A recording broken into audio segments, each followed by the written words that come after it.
ಇನ್ನು ನೆನೆ ಸಿಕ್ಕಾಪಟ್ಟೆ ಹೈಪ್ ಪಡ್ಕೊಂಡಂತಹ ಪ್ರಕರಣ ಅಂತಂದರೆ ಅದು ನಗರಸಭೆ ಪೌರಾಯುಕ್ತೆ ಅಮೃತ ಅವರಿಗೆ ಧಮಕಿ ಹಾಕಿದ್ದ ಕೇಸ್ ವಿಚಾರ ಸಂಬಂಧ. ಈಗ ರಾಜೀವ್ ಗೌಡ ವಿರುದ್ಧ 2 FIR ಆಗಿದೆ. ಆ ಎರಡೆರಡು FIR ದಾಖಲಾಗ್ತಾ ಇದ್ದಂತೆ ಬಂಧನದ ಭೀತಿಯಲ್ಲಿ ಕೈ ಮುಖಂಡ ಎಸ್ಕೇಪ್ ಜೂಟ್. ಕಂಪ್ಲೇಂಟ್ ದಾಖಲಾಗ್ತಾ ಇದ್ದಂತೆ ಕಾಂಗ್ರೆಸ್ ಮುಖಂಡ ಎಸ್ಕೇಪ್ ಆಗಿಬಿಟ್ಟಿದ್ದಾರೆ. ಶಿಡ್ಲಘಟ್ಟ ನಗರ ಪೊಲೀಸ್ ಠಾಣೆಯಲ್ಲಿ 2 FIR ದಾಖಲಾಗಿದೆ. ಎಲ್ಲಿ ರಾಜೀವ್ ಗೌಡ ಅಂದ್ರೆ ಗೊತ್ತಿಲ್ಲ, ನಾಪತ್ತೆ, ಮೊಬೈಲ್ ಸ್ವಿಚ್ ಆಫ್ ಮಾಡ್ಕೊಂಡು ಎಸ್ಕೇಪ್ ಆಗಿರೋದು.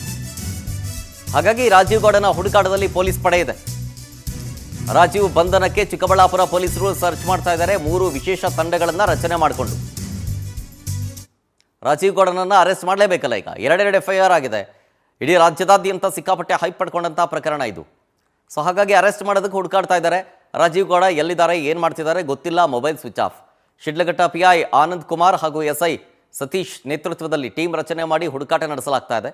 ಚಿಂತಾಮಣಿ ಗ್ರಾಮಾಂತರ ಠಾಣೆಯ CPI ನೇತೃತ್ವದ ತಂಡವನ್ನು ರಚನೆ ಮಾಡಿ 3 ವಿಶೇಷ ತಂಡಗಳನ್ನು ಹುಡುಕಾಡ್ತಾ ಇದ್ದಾರೆ ಈಗ ರಾಜೀವ್ ಗೌಡನ ಬಂಧನಕ್ಕಾಗಿ.